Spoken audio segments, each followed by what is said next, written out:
Eu vejo aqui no Globo que o Bolsonaro vai viajar agora para a Argentina, depois daquele sucesso estrondoso da viagem aos Estados Unidos.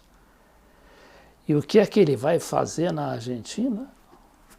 Diz ele que vai trabalhar a cabeça dos argentinos para evitar a volta da Cristina Kirchner.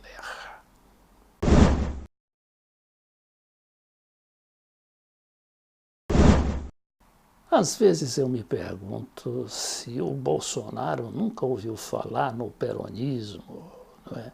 Quem foi o Perón, o homem que operou aquelas mudanças que nem o Getúlio Vargas aqui no Brasil, só que persistiu por muito tempo.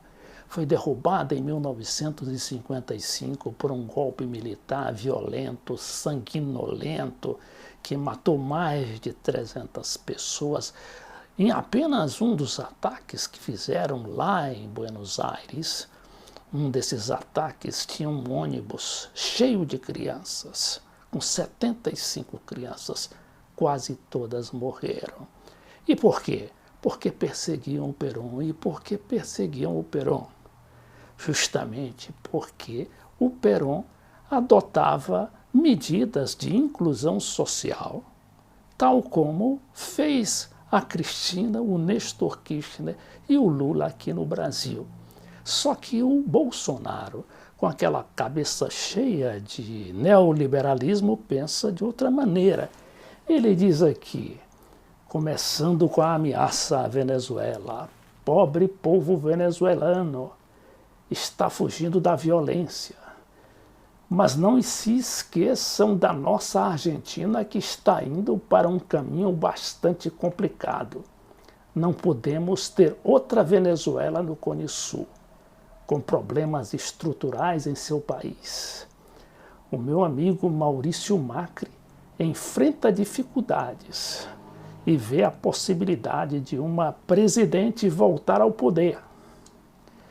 Essa amiga do PT do Brasil, de Hugo Chávez, de Nicolás Maduro, entre outros, como Fidel Castro. Só que ele esquece de que foi o Macri que trouxe o desemprego, que é o amiguinho dele lá na Argentina, que trouxe a inflação desbragada, que está perseguindo os pobres dos aposentados, tal como o Bolsonaro quer fazer aqui no Brasil.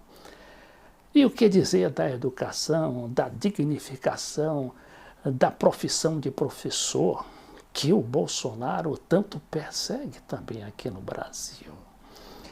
Mas enquanto o Bolsonaro fala sobre os problemas alheios, ele parece se esquecer dos seus problemas aqui no Brasil. O desemprego aumentando, o dólar aí voltou a subir. É claro que o Bolsonaro está se espelhando no Macri, porque seu programa não difere do Macri. E agora dos seus problemas pessoais? Dos seus problemas pessoais ele cuida, e cuida muito bem, como a gente vai ver agora nessa entrevista que ele deu ao sair de um daqueles eventos lá em Dallas, no Texas. Vejamos aqui essa resposta que o presidente brasileiro dá à jornalista, falando sobre aqueles processos do Ministério Público contra o seu filho, o senador Flávio Bolsonaro. Presidente, sobre as informações que saíram ontem acerca do Ministério Público que estaria investigando os apartamentos do Flávio Bolsonaro, você pergunta para a Globo. A Globo sabe disso. A Globo quebrou o sigilo, a Globo ficou sabendo da quebra do sigilo do meu filho desde o ano passado. Pergunta para a Globo. É uma jogadinha, Ministério Público do Rio de Janeiro, com a Globo. É isso que está acontecendo. É o que está acontecendo, a jogadinha. Quebraram o sigilo bancário dele desde o ano passado. E agora, para dar um verniz de legalidade, quebraram oficialmente o sigilo dele. Mais ou menos 93 pessoas. Nossa Senhora, hein? 93 pessoas estão sendo investigadas pelo Ministério Público. O Bolsonaro está impressionado. Agora, ele não estava impressionado quando fizeram a mesma coisa com o Lula. Quebraram o sigilo do Lula e ainda o jogaram na cadeia, onde ele está até hoje, há mais de ano. E aí, não, mas é o Lula, né? O pessoal do PT merecia, é tudo ladrão. E o filho do Bolsonaro, claro que não é ladrão. Uma lava-jato aí, vai fundo. Vai fundo. Okay? O objetivo que ele me atingir, quebrou o sigilo bancário desde o ano passado. Tá? Isso aí é legalidade. O que diz a jurisprudência? Eu não sou advogado. Nulidade de processo. Pois é, ele diz que é uma ilegalidade e que a jurisprudência afirma, estabelece que isso deve implicar na nulidade do processo contra o filho dele. Só contra o filho dele, mas não contra o Lula e o pessoal do PT e todo mundo que foi aí arrolado como corruptos sem nenhuma prova. Fizeram aquilo para quê? Para prejudicar. Desde o começo do meu mandato, o pessoal está atrás de mim o tempo todo usando minha família.